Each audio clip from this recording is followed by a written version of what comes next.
नहीं कहाँ का एक आदमी है, आधा पागल मालूम होता है, वो अपने अल्लाह ने आप को मुझे नबी हक देकर इस अपने दुनिया आप को में नबी कह रहा है। अल्लाह ने बनाई, अल्लाह ने सारी मखलूक का मुझे नबी बनाकर भेजा और कहा जाओ लोगों को बताओ ला इलाहा इल्लल्लाह, पढ़ेगा तो कामयाब। आप अधूरा कलमा ना पढ़े।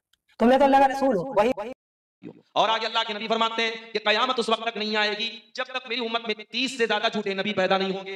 30 से ज्यादा झूठे नबी पैदा होंगे। अभी एक वीडियो बड़ा वायरल हुआ है, पता नहीं कहां का एक आदमी है, आधा पागल मालूम होता है, वो अपने आप को नबी कह रहा है, अपने आप को नबी कह रहा है। और इस तरीके का जब कोई वीडियो आता है, मुझे एक बात समझ में नहीं आती, हमारे लोग बड़ा उसको वायरल करने लगते हैं। इस तरीके की चीजों को वायरल भी नहीं करना चाहिए, इस तरीके की चीजों को बहुत ज्यादा आम भी नहीं करना चाहिए। बस हमारा ये अकीदा है। अल्लाह के नबी ने फरमाया कयामत के पहले बहुत सारे झूठे नबी पैदा होंगे, लेकिन अना खातमुन नबिय्यीन ला नबी बादी, मैं आखिरी नबी हूं, मेरे बाद दुनिया में कोई और नबी आने वाला नहीं।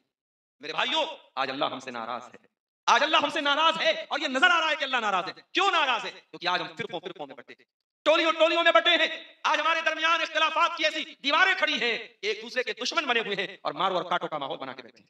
मोहम्मद रसूलुल्लाह तो हमें मिलाने के लिए आए थे, मोहम्मद रसूलुल्लाह तो भाई भाई बनाने के लिए आए थे। आ जाओ मेरे प्यारे साथियों, उसी नबी के दीन पर इकट्ठा हो जाओ। वातसिमू बिहब्लिल्लाहि जमीआ, ए ईमान वालो अल्लाह की रस्सी को मिलकर के थाम लो। वला तफर्रकू, और फिरकों फिरकों में न बटो, टोलियों टोलियों में न बटो, जमातों और गिरोहों में न बटो। वज़कुरू निअमतल्लाहि अलैकुम इज़ कुंतुम आदाआ, और याद करो जब तुम एक दूसरे के दुश्मन थे, अल्लाह का इनाम तुम्हारे ऊपर हुआ। फअस्बहतुम बिनिअमतिही इखवाना, और तुम अल्लाह की नेमत से भाई भाई बन गए। इत्तेहाद बहुत बड़ी नेमत है मेरे प्यारे साथियों, इत्तेहाद पैदा करो, आपस के इख्तिलाफात को खत्म करो। इसीलिए अल्लाह कुरान में कहता है वला तनाज़उ फतफशलू वतज़हब रिहुकुम, ऐ ईमान वालो आपस में लड़ा न करो, आपस में झगड़े न किया करो, वरना तुम कमजोर पड़ जाओगे, तुम्हारी हवा उखड़ जाएगी। नबी की जिंदगी में जंग ओहद के नाम से एक जंग होती है, जिसमें मुसलमान जीती जंग हार जाते हैं। क्यों? आपस में इख्तिलाफ करने की वजह से और नबी का एक हुक्म ना मानने की वजह से। नबी की एक नाफरमानी और आपस का इख्तिलाफ जंग ओहद का नक्शा पलट देता है और जीती हुई जंग मुसलमान हार जाते हैं। ये सबक है कयामत तक आने वाली उम्मत मुस्लिमा के लिए कि अगर तुम आपस में लड़ोगे, कटोगे, मरोगे तो तुम्हारा अंजाम भी बुरा। और आगे बढ़िए, हमारी जिल्लत पस्ती की वजह और अल्लाह ताला की हमसे नाराजगी की एक और बहुत बड़ी वजह यह है कि हमने कुरान को छोड़ दिया है। ठीक है, आज मदरसों में बच्चे कुरान को याद कर रहे हैं, कुरान के हाफिज बन रहे हैं, मगर माफ करना, ये बच्चे भी जो कुरान के हाफिज बन रहे हैं, ये रमजान में तरावी में कुरान सुनाते हैं तो फिर साल भर कुरान नहीं बोलते। हमारे पीछे के दौर के उलमा कुरान को दिन रात पढ़ा करते थे, उस दौर में मोबाइल नहीं था।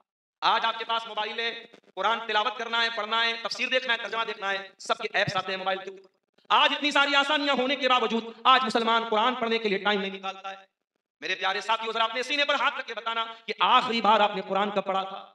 कितने आपको ऐसे मिल जाएंगे कि रमजान के बाद दूसरा रमजान आने वाला है, 12 महीने पूरे होने वाले हैं, पूरा एक साल होने वाला है, इस पूरे एक साल में एक बार भी कुरान खोल करके पढ़ने की तौफीक हमें नहीं होती है। याद रखो, जब तुम कुरान को छोड़ोगे, अल्लाह का क्या वादा है, वमन आरज़ा अन ज़िक्री, जो मेरे जिक्र से मुंह मोड़ेगा, जो मेरे कुरान से मुंह मोड़ेगा, फइन्न लहू मईशतन ज़ंका, हम उसकी जिंदगी को तंग बना देंगे, उसकी जिंदगी को बेचैनी वाली जिंदगी बना देंगे। व नहशुरुहु यौमल क़ियामति आमा, और क़यामत के दिन उसे अंधा बना करके उठाएंगे। क़ाल रब्बि लिमा हशरतनी आमा, और बंदा कहेगा अल्लाह तू मुझे अंधा बना के क्यों उठा रहा है? अल्लाह फरमाएगा कज़ालिका तत्का आयातुना फनसीतहा, ऐ मेरे बंदे मेरी आयतें तेरे सामने पड़ी नहीं और तूने उनको भुला दिया। आज हमने कुरान को भुला दिया। न कुरान पढ़ने का टाइम है, न कुरान पर गौर करने का टाइम है, न कुरान पर हम अमल करते हैं। और ये जो दिलों पर हमारे ताले लगे हुए हैं, ये लंबी लंबी तकरीरें सुनने के बावजूद, बड़े बड़े प्रोग्राम होने के बावजूद ये समाज पर असर क्यों नहीं हो रहा है? क्योंकि दिल लॉक हो चुके हैं और दिलों का ताला खोलने का एक तरीका है, अफला यतदब्बरूनल कुरान अम अला कुलूबिन अक़फ़ालुहा, ऐ मेरे बंदो तुम कुरान के ऊपर गौर क्यों नहीं करते? कहीं ऐसा तो नहीं कि तुम्हारे दिलों पर ताला लग गया है? दिल पर ताला तभी लगता है जब इंसान कुरान के ऊपर गौर नहीं करता है। इसलिए मेरे प्यारे साथियों, कुरान से अपना ताल्लुक हमारा मजबूत है। एक और चीज जिसकी तरफ मैं आपकी तवज्जो लेके जाना चाहता हूँ, मुबारकपुर का इलाका हमारा, बनारस करीब में मऊ है, ये एक सनती इलाके, कपड़े की सनत, साड़ी का कारोबार, पहचान है पूरी दुनिया में। बनारस, आजमगढ़, मुबारकपुर, मऊ की पहचान ही सनत। मेरे भाइयों, आज हमें से बहुत सारे लोग कारोबार करते हैं, पैसा कमाते हैं, करोड़ों के मालिक हैं, लेकिन पैसा कमाने की इस अंधी दौड़ में हमारे बहुत सारे भाई ऐसे हैं जो हलाल और हराम की परवाह नहीं करते हैं। जिन्हें इस बात की कोई परवाह नहीं कि पैसा हलाल तरीके से आ रहा है, हराम तरीके से आ रहा है, चोरी से आ रहा है कि बेईमानी से आ रहा है, अपने भाई का हक मार रहे हैं कि अपनी बहन का हक मार रहा है। अभी एक साहब ने बताया कि मां के मरने के बाद अपनी जवान बेटी को भाई दस्तदराजी करता है, भाई उस बहन पर हाथ उठाता है। मेरे भाइयों, कितने बदनसीब है वो भाई। अरे बहनें तो अपने भाइयों को सहारा मानती हैं और भाइयों के मजबूत बाजू अपनी बहनों का सहारा बनते हैं। अरे जालिम, अपनी मां के मरने के बाद उस बहन को, जो माँ बाप के मरने के बाद यतीम हो जाती है, अगर उस बहन पर कोई भाई हाथ उठाता है, उससे बड़ा बेगैरत, उससे बड़ा बुज़दिल कोई भाई। अपनी बहनों से मोहब्बत करो, अपनी माओ से मोहब्बत करो, अपने बाप को उसका मकाम और दर्जा दो। और याद रखो मेरे भाइयों, दुनिया में किसी का हक अगर आपने मारा है, दुनिया में किसी का हक अगर हमने मारा है, जमीन हथियाई है, पैसा ले लिया है, अभी हमने मौलाना फजल हक साहब का जनाजा पढ़ा, जनाजे के पहले ऐलान हुआ मौलाना के बेटों ने ऐलान करवाया कि किसी का कोई कर्जा हमारे ऊपर है, हमारे वालिद के ऊपर है, आके ले लो हमसे। ये जज्बा आज कहां है हमारे पास? ये जज्बा कहां है हमारे पास? हम जिंदगी में कर्जे ले लेते हैं, बच्चों को मालूम नहीं, वारिसिन को मालूम नहीं, और मरने के बाद जब आखिरत में हम अल्लाह के पास जाएंगे, पता ये चलेगा कि दुनिया में चंद हजार रुपये लिए थे, मगर आखिरत में रुपये के बदले रुपया तो नहीं दे सकते। वहां नेकी देना पड़ेगा, वहां नमाज देना पड़ेगा, वहां उमरा देना पड़ेगा, वहां सदका और ज़कात के जरिए कीमत वसूलनी पड़ेगी। तो मेरे भाइयों, इससे बेहतर है कि दुनिया में जमीन के बदले जमीन दे दो, दुनिया में पैसे के बदले पैसा। और याद रखो, ये जमीन, ये जायदाद, ये दौलत, ये सब यही रह जाएगी। ये शाह का पंजा का कब्रिस्तान बता रहा है। आज बड़े बड़े दुनिया के पैसे वाले लोग और इल्म वाले लोग, दानिश्वर लोग आज मनो मिट्टी के नीचे दफन हैं। सब अपने रब के पास जा चुके हैं और अपने अपने अमल के एतबार से अल्लाह के सामने पेश हो। मेरे भाइयों, इस कब्र में हम सबको जाना है और कफन में कोई जेब नहीं होगा, कोई नोटों की गड्डी लेके नहीं जाएंगे, कोई जमीन और जायदाद लेके नहीं जाएंगे। हराम तरीके से जो जमीन हासिल की थी, हमारे बेटे मौज करेंगे, हमारे पोते पोतियां मौज करेंगे। अरे अपनी औलाद को सुख देने के लिए अपनी आखिरत को बर्बाद मत करो मेरे भाइयों, अपनी आखिरत को बर्बाद मत करो। और याद रखो, ये कब्र, आज कब्रिस्तान में जब हम जाते हैं, शायद हमें अंदाजा नहीं होता कि इस कब्र में होने वाली आने वाली जिंदगी कितनी खतरनाक है। ये कब्र हम सबको दबोचेगी। ये कब्र नेक इंसान को भी दबोचेगी, बुरे इंसान को भी दबोचेगी। अल्लाह के रसूल के एक सहाबी हैं, नाम उनका नोट कर लो, हजरत साद बिन मुआज रज़ी अल्लाह तआला। इतने बड़े सहाबी हैं, इतना अजीम उनका मकाम है कि जब उनका इंतकाल होता है और जनाजे की चारपाई को उठाया जाता है, मुआज, साद इब्न मुआज बड़े वजनदार सहाबी थे, बड़े हैवी, उनका वजन बहुत हैवी था, भारी भरकम था। जब जनाजा उठाया गया, सहाबा ने कहा, अल्लाह के नबी, जनाजा बड़ा हल्का है, जनाजा बड़ा हल्का है। अल्लाह के प्यारे नबी ने फरमाया, इन्ना लहू हमलतन, ऐ मेरे सहाबा, साद बिन मुआज के जनाजे को सिर्फ तुमने नहीं उठाया है, फरिश्तों ने भी उठाया है। इनके जनाजे में 70,000 फरिश्ते शामिल थे।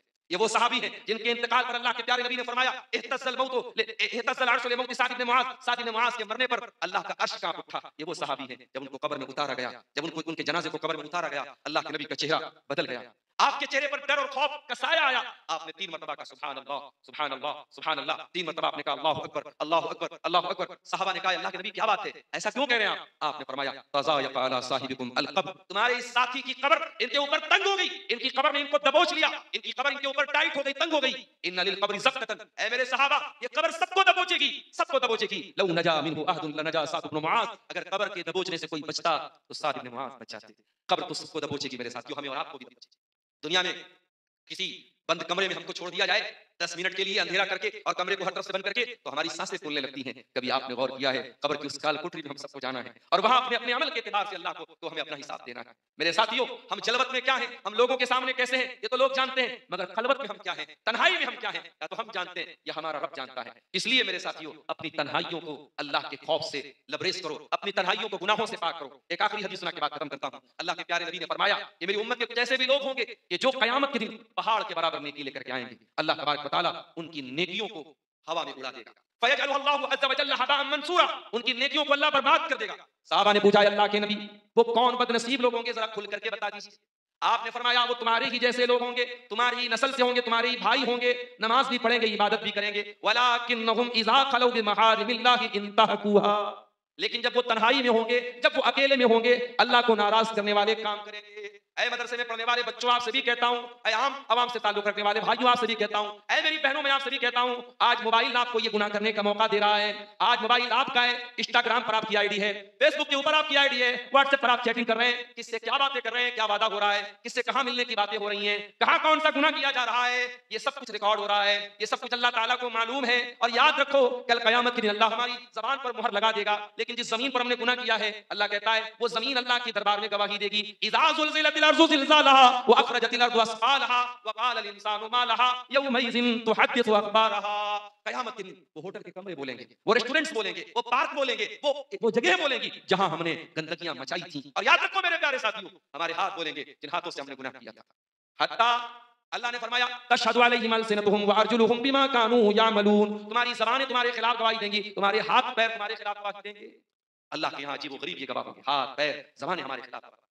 इसलिए मेरे प्यारे साथी, उस दिन की तैयारी करो। ये उम्मत आज जलील और खार इसलिए है कि इस उम्मत ने अपने मिशन को भुला दिया, ये दुनिया परस्त बन गई, दुनियादार बन गई। याद रखो मेरे साथियों, जिस नबी का हमने कलमा पढ़ा है, उस नबी ने हमें ये मैसेज दिया है कि दुनिया में रहो, लेकिन आखिरत को अपनी असल मंजिल बनाओ। अल्लाह के नबी फरमाते हैं, कुन फी दुनिया का अन्नका गरीब, दुनिया में ऐसे जिंदगी गुजारो जैसे परदेसी जिंदगी गुजारता है, जैसे मुसाफिर जिंदगी गुजारता है। आज इस जलसे दस्तारबंदी को खिताब करते हुए मेरी आप सबसे यही इल्तिजा है कि इस उम्मत में हम सब शामिल हैं, इस उम्मत के अफराद हैं, उम्मत मुस्लिमा से हमारा ताल्लुक है, इस उम्मत की जिम्मेदारियों को हम सब समझें। अल्लाह से दुआ है रब्बुल आलमीन इस जिम्मेदारी को हम सबको अदा करने की तौफीक अता फरमाए। रब्बुल आलमीन इस मदरसे को, जो इस इलाके का बड़ा कदीम मदरसा है और हमारे बुजुर्गों ने इखलास के साथ इस मदरसे की बुनियाद रखी थी, अल्लाह इस मदरसे को तरक्की अता फरमाए। इस मदरसे से फारिग होने वाले बच्चों को दीन का सच्चा खादिम बनाए। अल्लाह रब्बुल आलमीन हम सबके इल्म व अमल में बरकत अता फरमाए। अल्लाह जब तक दुनिया में जिंदा रखे इस्लाम पर जिंदा रखे और हम सबका खात्मा ईमान पर हो। आमीन व आखिर दावाना अल्हम्दुलिल्लाहि रब्बिल आलमीन। वस्सलामु अलैकुम व रहमतुल्लाहि।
कराम, इस शख्स के बारे में मैं पहले ही बता चुका हूँ कि इसका नाम मोहम्मद इसराइल है और इसने नबूवत का झूठा दावा किया है। और इस वीडियो को बनाने का मकसद यही है कि इसके बारे में आपको तफसील से बता दिया जाए कि ये कितना बड़ा झूठा है, जिसने कुरान को इनकार किया है। हालांकि उसका दावा तो ये कि मैं कुरान को मानता हूँ, खुद को कहता है कि मैं नबी हूँ। हालांकि कुरान कहता है कि मा कान मुहम्मदुन अबा अहदिन मिन रिजालिकुम वलाकिन रसूलुल्लाह व खातमुन नबिय्यीन।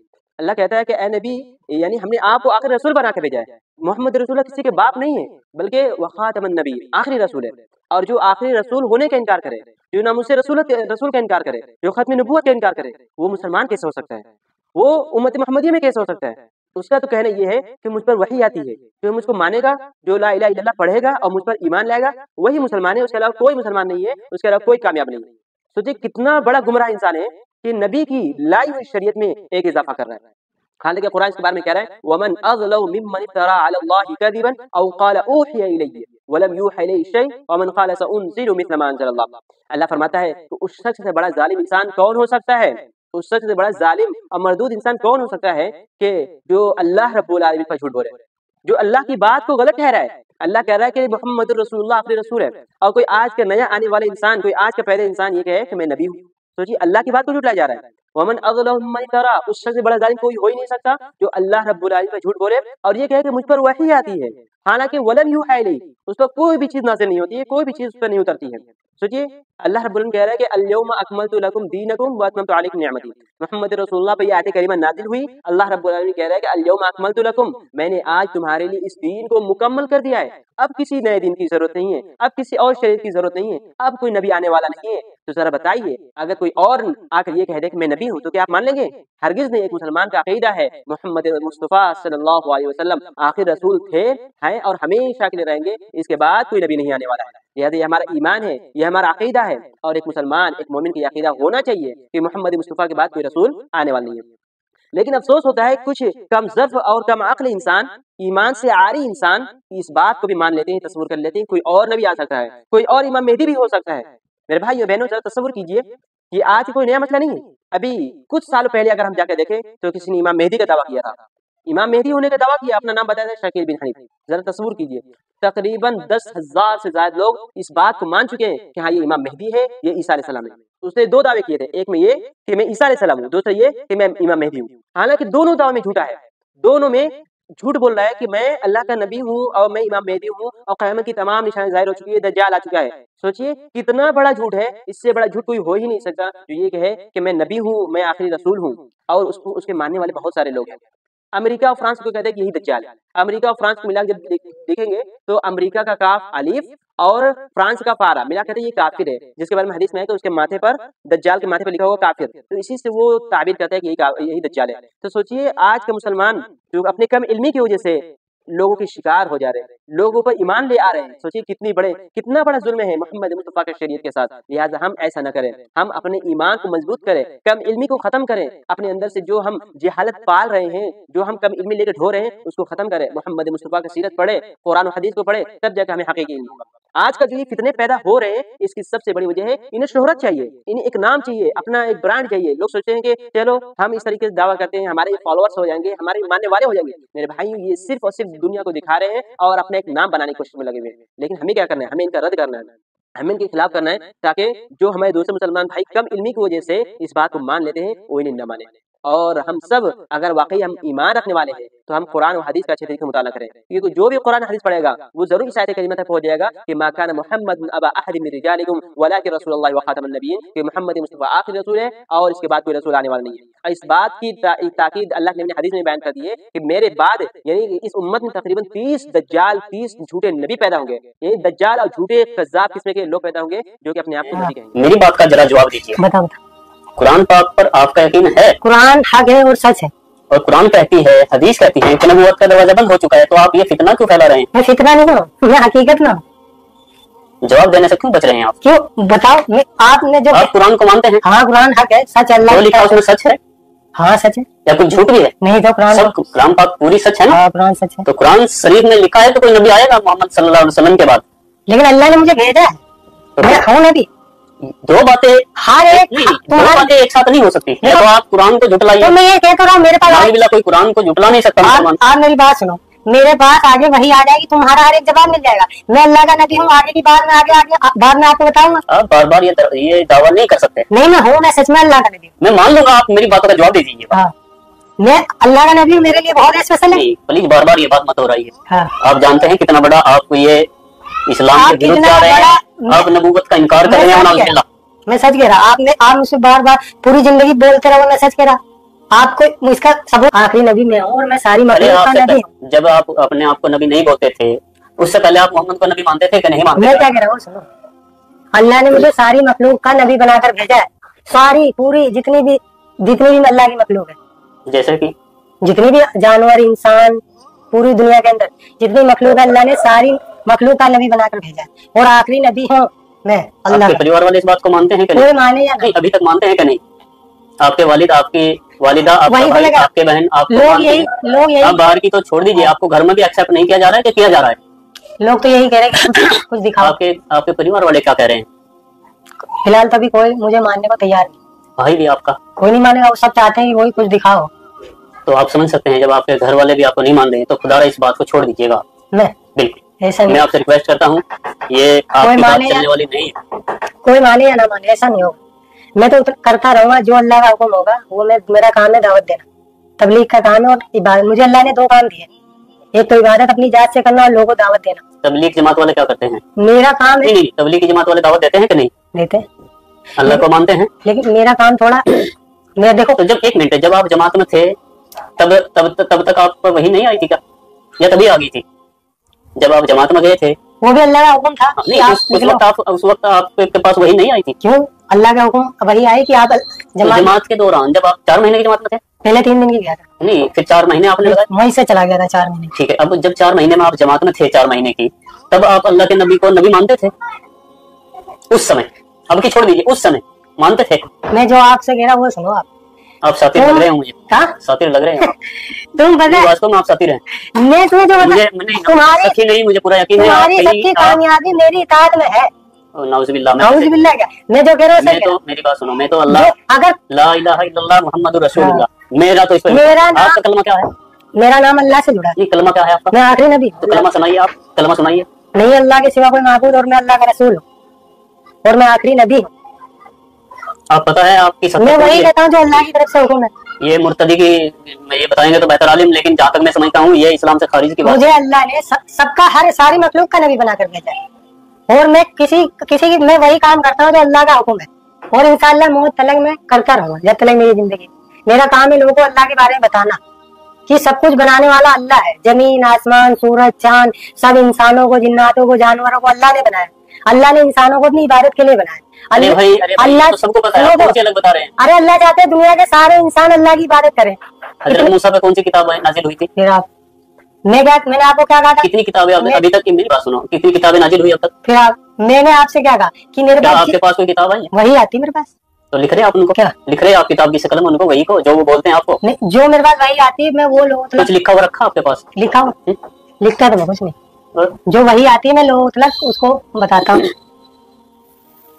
मुझे इस दुनिया के अंदर हर इंसान को बताना है कि तुम्हें अल्लाह ने बनाया। क्यों? अल्लाह चाहता है कि सारी दुनिया के इंसान अल्लाह की इबादत करने वाले बने। सारे जितनी भी कौमें हैं सब अल्लाह की इबादत करने वाले बने। और मुझे सारी मखलूक का नबी बनाकर भेजा, और मेरा काम है लोगों को दावत देना, सबको, चाहे दुनिया का कोई भी इंसान हो।